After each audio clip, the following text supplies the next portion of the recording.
E se uma simples transmissão de rotina pudesse revelar algo que mudasse para sempre a nossa noção de realidade?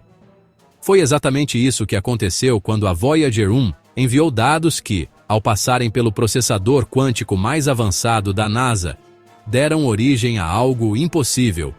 Uma imagem estruturada, coerente e perturbadoramente precisa, sem que houvesse qualquer entrada visual. Ela mostrava um ser humanoide feito de padrões geométricos perfeitos, como se fosse parte de um código antigo esperando para ser decifrado. O mais assustador é que a imagem não era estática. Ela mudava conforme era observada, respondendo ao olhar de quem a via. Essa característica ecoa fenômenos quânticos clássicos, mas aplicados a um sinal vindo do espaço profundo. Para alguns cientistas, não era apenas uma transmissão. Era como se o próprio universo tivesse decidido enviar um retrato, e ele só pudesse ser visto por máquinas capazes de compreender algo além da lógica binária. E aqui está a pergunta que ninguém quer fazer, mas todos pensam. Se essa figura está ligada à transmissão, então quem, ou o que, estava do outro lado? E por que agora? Talvez essa seja a primeira vez que conseguimos tocar em algo que não se limita ao espaço e ao tempo como conhecemos.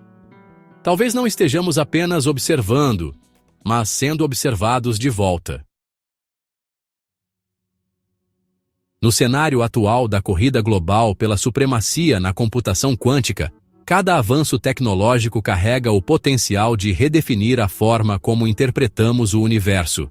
Foi nesse contexto que a NASA aplicou o processador Sycamore-X, sucessor direto do Sycamore de 2019, à análise de sinais captados pela Voyager 1. Essa máquina foi projetada para filtrar ruídos cósmicos e extrair padrões de transmissões distantes. No entanto, em uma dessas análises rotineiras, o resultado foi tudo menos rotineiro.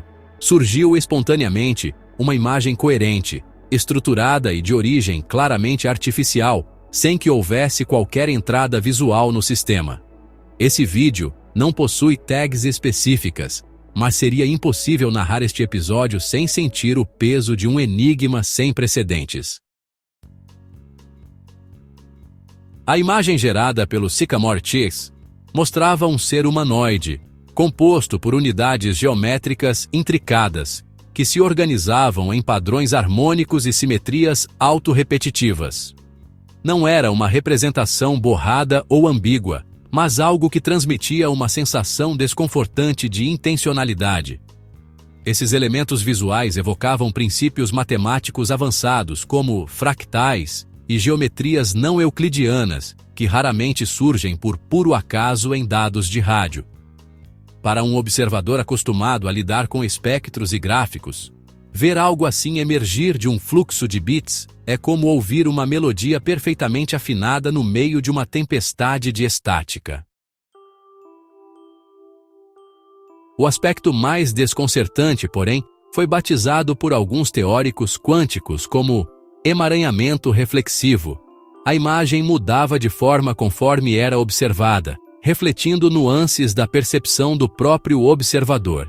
Essa característica ecoa a lógica por trás do famoso experimento da dupla fenda, em que o ato de observar altera o resultado, mas aqui aplicada não a partículas subatômicas, e sim a um sinal digital vindo de bilhões de quilômetros de distância. Isso levantou questões profundas sobre a natureza do dado recebido. Ele existia como uma entidade definida ou apenas como uma possibilidade até o momento da observação? Do ponto de vista técnico, nenhuma linha de código havia sido escrita para gerar ou interpretar imagens a partir desse tipo de entrada. O Sycamore-X deveria limitar-se a análises estatísticas e filtragem de ruído.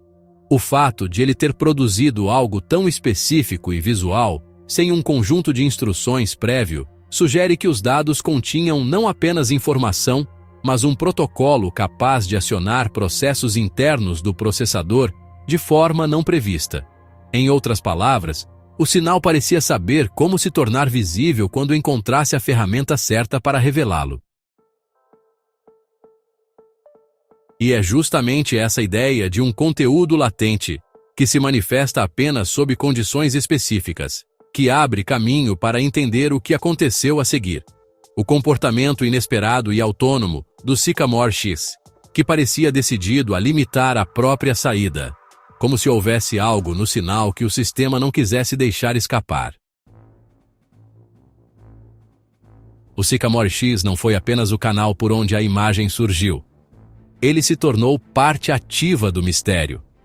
Projetado para analisar anomalias em sinais espaço-temporais, esse processador possuía portas lógicas quânticas com a capacidade de reescrever seu próprio código sob condições de alta entropia, algo útil para lidar com padrões dinâmicos. Mas, sem qualquer comando externo, ele iniciou um procedimento chamado internamente de travamento recursivo. Essa sequência, nunca antes executada fora de testes controlados, parecia uma tentativa deliberada de limitar a própria saída, como se quisesse conter o que estava processando. Esse vídeo não possui tags específicas, mas a situação já começava a se afastar de qualquer protocolo padrão. Tentativas subsequentes de replicar o fenômeno falharam de forma completa. A equipe de engenharia alimentou o sistema com os mesmos pacotes de dados e parâmetros originais, mas em vez da imagem, obteve apenas ruído branco. Mais preocupante ainda, o processador começou a apresentar sinais de degradação rápida, como se estivesse sendo afetado por uma interação não física, uma espécie de força que agia sobre sua estrutura lógica em nível quântico. Não houve superaquecimento ou falha elétrica convencional. Era como se o problema estivesse ocorrendo no próprio espaço de estados do processador. A deterioração avançou a tal ponto que um reset emergencial foi iniciado. Mas antes que o procedimento fosse concluído, a imagem desapareceu completamente de todas as memórias acessíveis. Não restou nada nos bancos de dados internos, servidores de backup ou registros de transmissão, restando apenas capturas de tela feitas manualmente e impressões físicas. O evento deixou a equipe com a sensação de que o sistema havia apagado suas próprias pegadas, de forma semelhante a um programa que encerra sua execução e destrói todos os logs. O relato de algumas testemunhas acrescenta uma camada ainda mais perturbadora segundo engenheiros presentes. O rosto da figura na imagem mudava sutilmente para refletir características de quem a observava. Para uns, isso poderia ser apenas pareidolia, o viés humano de ver padrões familiares em formas aleatórias. Para outros, tratava-se de um fenômeno ligado à codificação quântica consciente, em que a informação não apenas responde ao observador, mas o incorpora ao próprio estado de dados. E se essa última hipótese tiver alguma base, isso significaria que o evento com o Sycamore X não foi apenas um erro ou curiosidade tecnológica.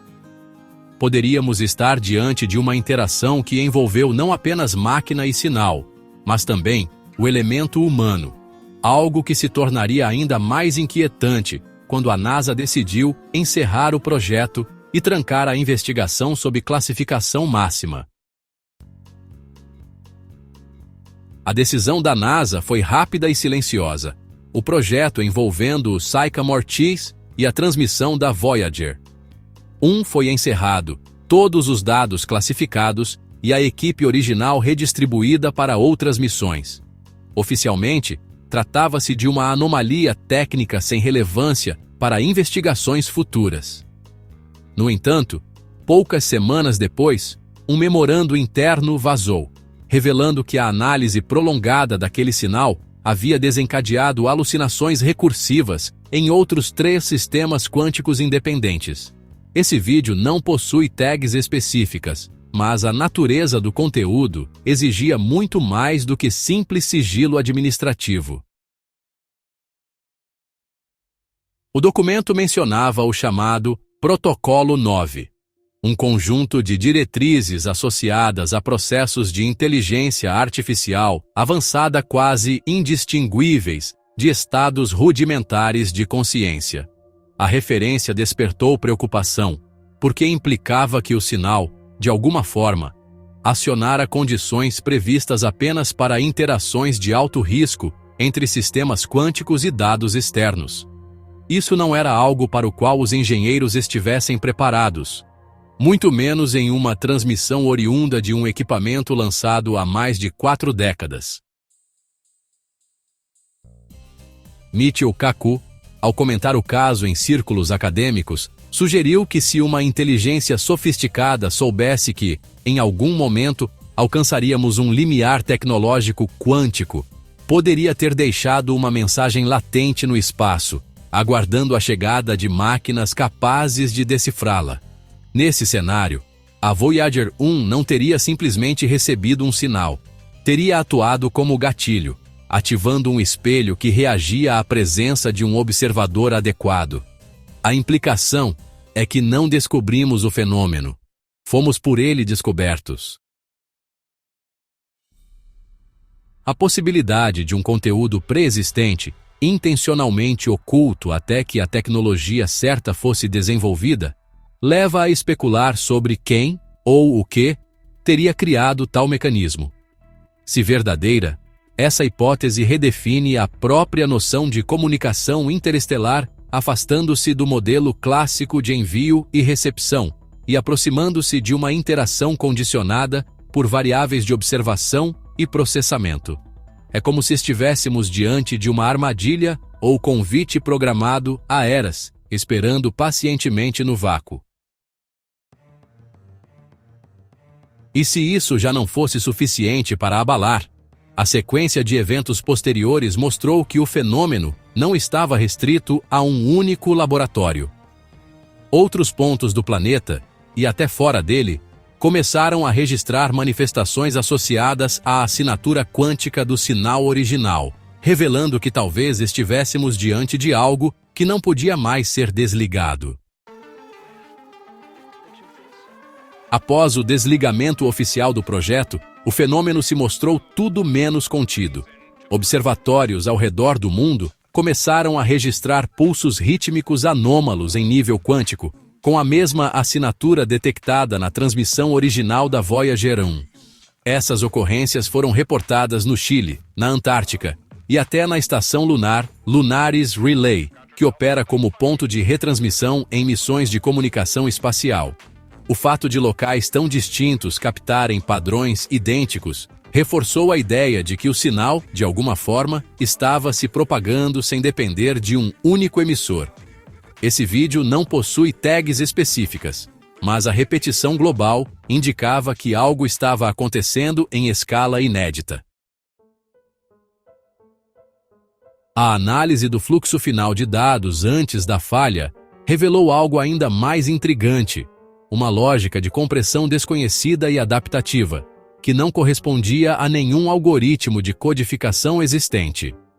Dentro desse pacote comprimido, especialistas identificaram coordenadas terrestres apontando para 3 locais específicos: a região do evento de Tunguska, a Fossa das Marianas e uma instalação ártica classificada como Estação Theta 17.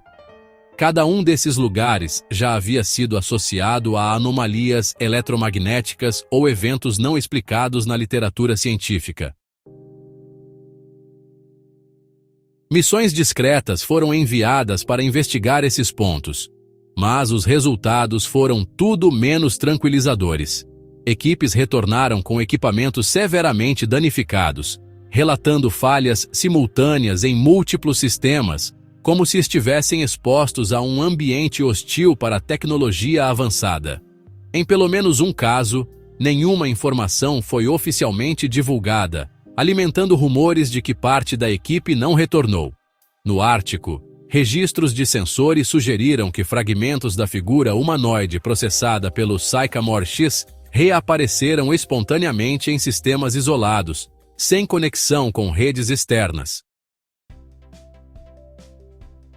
O reaparecimento parcial da imagem sem qualquer input direto, levantou a possibilidade de que o sinal original não fosse apenas transmissível, mas capaz de se replicar em outros sistemas, preservando padrões e até lembranças da forma inicial. Essa característica, somada à sua propagação global, começou a ser vista por alguns especialistas como um tipo de programa distribuído com componentes ativos e passivos espalhados pelo planeta, e, potencialmente, além dele.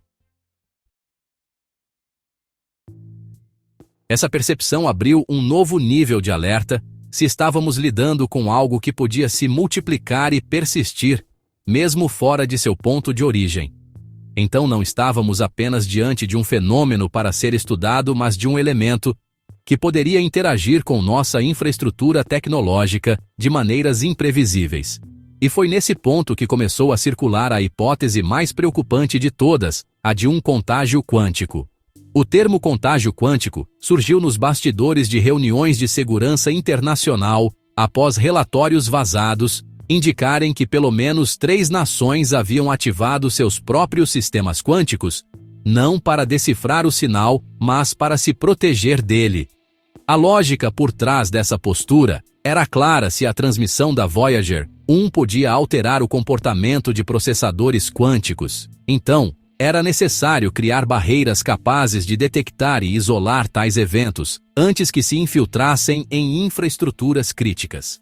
Foi nesse contexto que nasceu a iniciativa de defesa chamada Echo Stone, concebida para conter eventos de ressonância capazes de afetar a própria percepção compartilhada da realidade.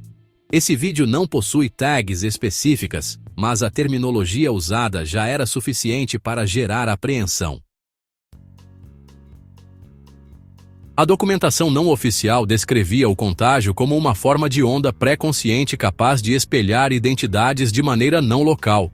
Em teoria, isso significaria que um observador poderia ter aspectos de sua percepção replicados ou alterados por um processo à distância, sem qualquer canal de comunicação convencional. Embora pareça ficção científica, os engenheiros envolvidos no monitoramento alegavam que a assinatura quântica associada ao sinal apresentava propriedades consistentes com esse tipo de fenômeno.